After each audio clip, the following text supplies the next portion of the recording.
Taiwan is only a dot on the map, a small island 130 kilometers off the coast of mainland China, a population of just 23 million people. No nuclear weapons, no vast landmass, no superpower military. And yet somehow, this tiny island has become the most dangerous geopolitical flashpoint of the 21st century, a place where two giants, the United States and China, silently rehearse for a war that both sides hope will never happen, but neither side is willing to lose. The world sees fighter jets, military drills, and political speeches. But behind those images lies a much deeper story. A story built on geography, ancient history, national humiliation, billion-dollar semiconductors, shifting alliances, and two competing visions of how the modern world should be run. To understand why China and the US are so obsessed with Taiwan, we need to start with the simplest thing of all, a map. Because Taiwan's significance begins with where it sits, not what it is. Look at the map of East Asia. On the west, China's long curved coastline hugs the Pacific. On the east, the vast open ocean stretches out toward Hawaii and the Americas. In between those two worlds lies a chain of islands: Japan, Okinawa, Taiwan, the Philippines, and Borneo. Together, these islands form what military analysts call the first island chain, a natural barrier controlling access between China and the Pacific Ocean. Now zoom into the center of that chain. That's where Taiwan sits, like a cork in the neck of a bottle. To its west lies the Taiwan Strait, one of the busiest shipping lanes on Earth. Almost every major container ship that moves between East Asia and the rest of the world passes through it. To its north is the Miyako Strait, a narrow passage between Taiwan and Japan. And to the south is the Bashi Strait, the deep water gate between Taiwan and the Philippines. These three choke points, west, north, south, are like the three doors to China's maritime future. If China controls them, it has direct access to the broader Pacific. If someone else controls them, China's navy is boxed in, forced to operate close to its coastline. This geography alone makes Taiwan indispensable for China, but it also makes Taiwan indispensable for the United States. Because for the US, the first island chain is not just geography, it is strategy. The US maintains major military bases in South Korea, Japan, and the Philippines. If you draw a line connecting them, you get a defensive arc that limits China's ability to project power into the Pacific. Taiwan sits at the center of that arc. Lose Taiwan, and the arc collapses. Keep Taiwan, and China remains contained. This is why China conducts military drills around Taiwan, circling the island with jets, warships, and bombers. In recent years, China's military videos have shown simulations of encirclement, blockade, and amphibious landings. These aren't random exercises. They are messages. Messages telling the world, and especially the US, that China is coming closer and closer to achieving what it calls reunification, by force if necessary. China's narrative is simple. Taiwan is a breakaway province. It has always been part of China. Every Chinese president since Mao Zedong has repeated the same lines. But President Xi Jinping has gone further. He calls the Taiwan issue central to national rejuvenation, the grand project of restoring China to its historic greatness after what China calls the century of humiliation. A period between the mid-1800s and mid-1900s when Western powers and Japan invaded China, imposed unequal treaties, and seized territory, including Taiwan. In 1895, China lost Taiwan to Japan. In 1945, after World War II, Japan was forced to give it back. But by that time, China was already collapsing into civil war. That war changed everything. On one side were the communists led by Mao Zedong. On the other, the nationalists led by Chiang Kai-shek. Mao won. The communists established the People's Republic of China on the mainland. The defeated nationalists fled to Taiwan and set up the Republic of China government there. And this is the reason two Chinas exist today, one on the mainland, one on Taiwan, each claiming, at least historically, to be the legitimate China. For Beijing, this is unfinished business. The communists never ruled Taiwan, yet they believe it must return. For decades, China was too weak to act. But as China's economy grew and its military modernized, the vision of reunification shifted from distant dream to political expectation. Xi Jinping openly says Taiwan must and will be reunited with China, and he refuses to rule out war. Meanwhile, the United States finds itself in a complicated position. Officially, the US recognizes Beijing as the only legitimate government of China. That policy is called the One China policy.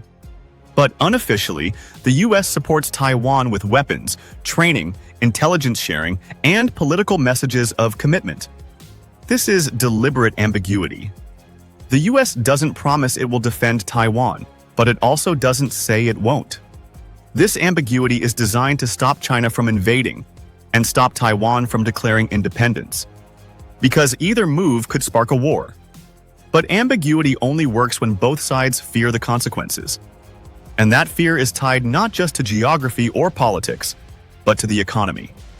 In particular, one company, TSMC, Taiwan Semiconductor Manufacturing Company. TSMC produces 90% of the world's most advanced microchips. These chips are the brains inside smartphones, laptops, electric cars, fighter jets, missiles, and artificial intelligence systems. Without TSMC, the global economy would slow to a crawl. Without TSMC, even the US military would struggle. And without TSMC's cutting-edge knowledge, China would fall behind in next-generation technology. This is why Taiwan's economy is not just an economy, it is a global lifeline. And this small island, no bigger than Belgium, holds more technological power than any country its size in human history. For the US, losing Taiwan to China would mean losing access to the world's most advanced chips and watching China gain leverage over a commodity more important than oil. For China, regaining Taiwan would mean controlling the world's technological bottleneck and breaking free from dependence on foreign technology. But economics alone cannot explain the tension. To truly understand what Taiwan represents, we must look at the people who live there. Over the past decades, Taiwan has transformed from a nationalist authoritarian regime into one of Asia's most vibrant democracies. Freedom of speech, free press, multi-party elections, LGBTQ+ rights.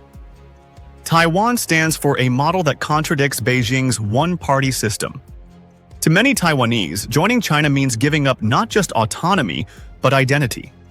That identity has evolved. Today, most people in Taiwan call themselves Taiwanese, not Chinese. And for many, reunification is simply not an option.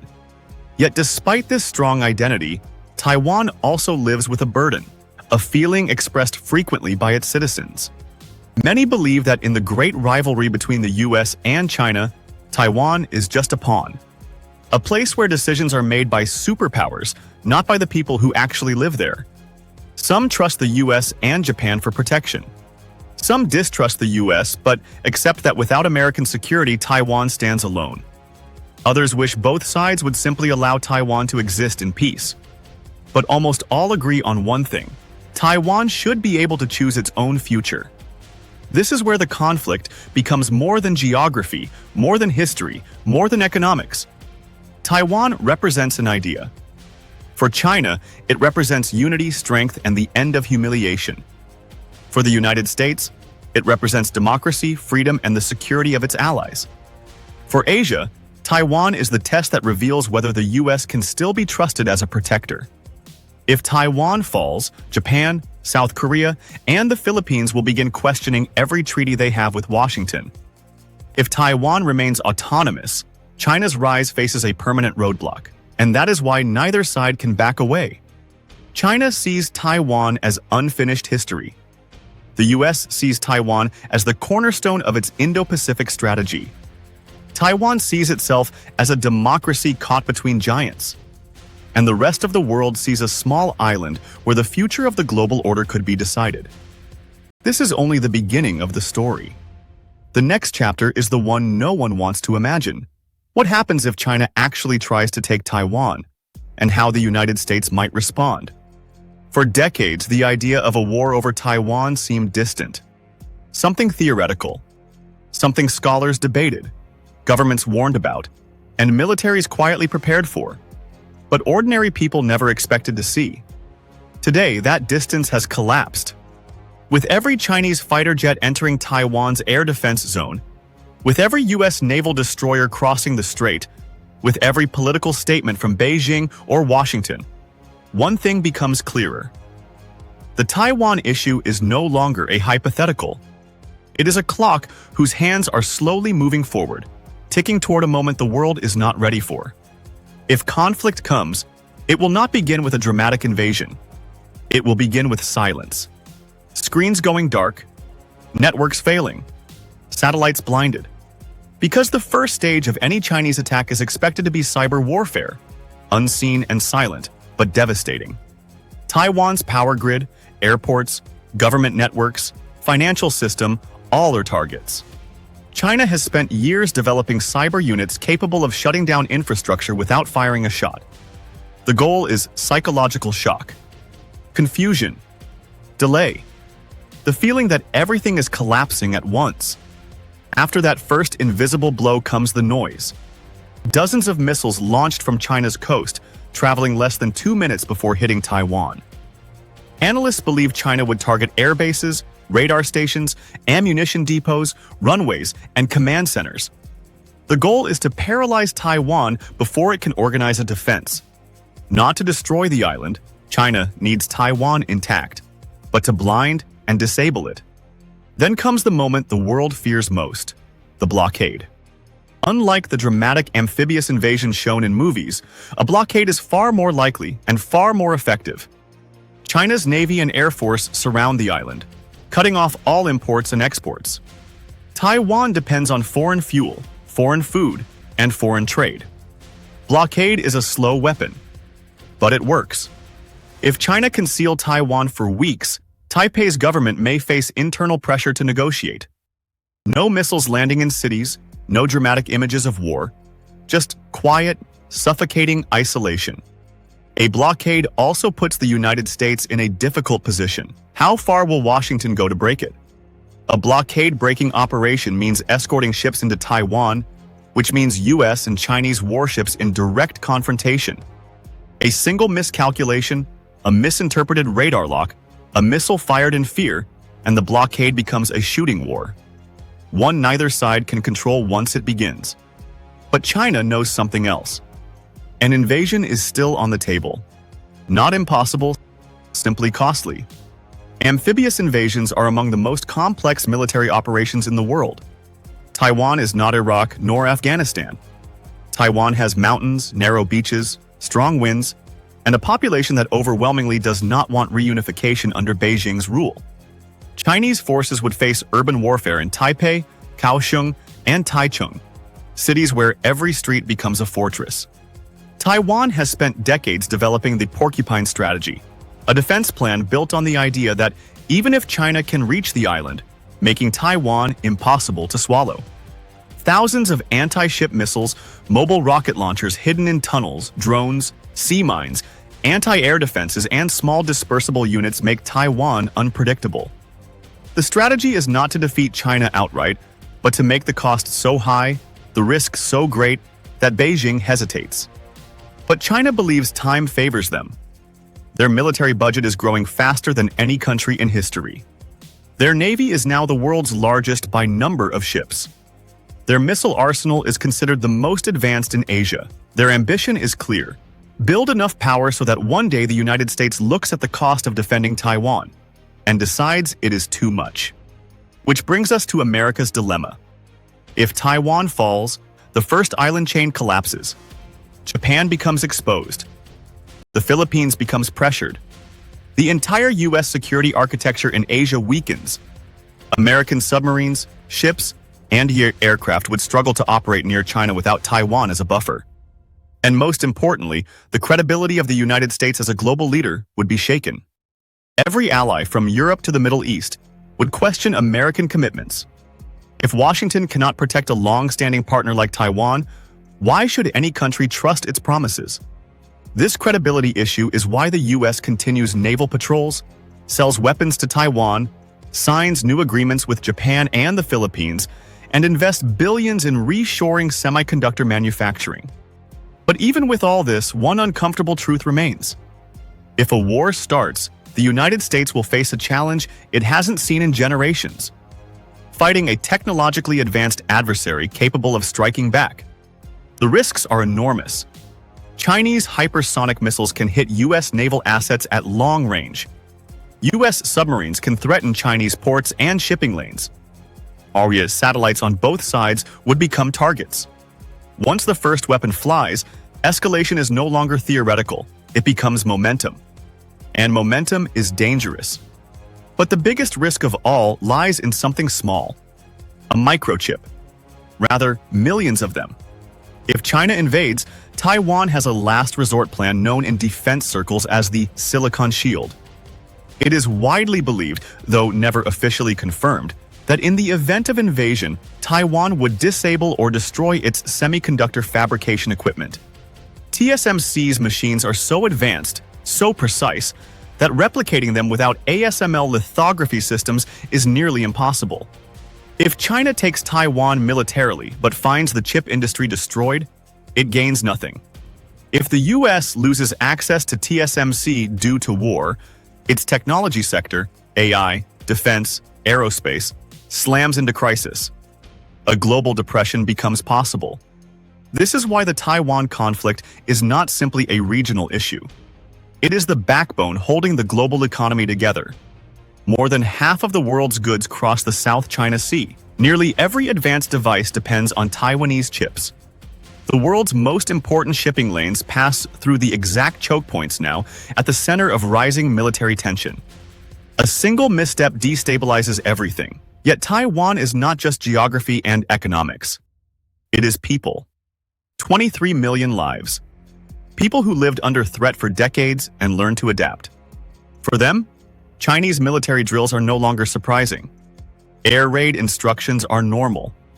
Anti-invasion plans are rehearsed quietly. Taiwan society has built a resilience unseen in most democracies. On the surface, life is calm. Cafes full, night markets busy, students studying for exams. Underneath, a quiet understanding. Their freedom exists in the shadow of a military giant. The world often talks about China's ambitions or America's strategies, but rarely does it stop to ask, what do the Taiwanese want? Most prefer the status quo, not independence, not unification, just peace, just time. Time to live, work, progress, innovate. Time to remain who they are without being forced into a future they did not choose.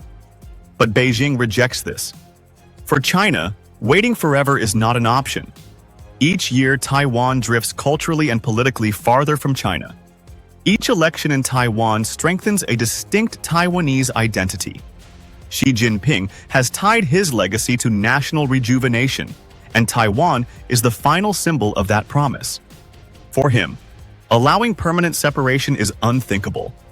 For Washington, allowing China to absorb Taiwan without consequence is equally unthinkable. If Taiwan falls peacefully or militarily, China becomes the dominant power in Asia. The US loses influence. A new regional order forms, one where Beijing, not Washington, sets the rules. This is why both sides stand their ground. Neither can give in. Neither can retreat without losing more than territory, losing identity, power, credibility, and the future direction of the century. And this is what makes Taiwan the most dangerous place on Earth. Yet amid this danger lies a simple truth. War is not inevitable. It is a choice. And every day, diplomats, strategists, soldiers, and citizens on all sides try to prevent that choice from becoming reality. Because they know the cost. They know a war over Taiwan would not be contained. It would ripple outward, affecting supply chains, economies, alliances, and global stability. It could reshape the world in ways we can barely imagine. But for now, the island remains suspended, caught between two visions of the 21st century. China's vision of rejuvenation, America's vision of a free Indo-Pacific, Taiwan's vision of democratic self-determination. Three visions, one island, and a narrowing path between peace and conflict. The future of Taiwan will test the world's resolve. It will test its leaders.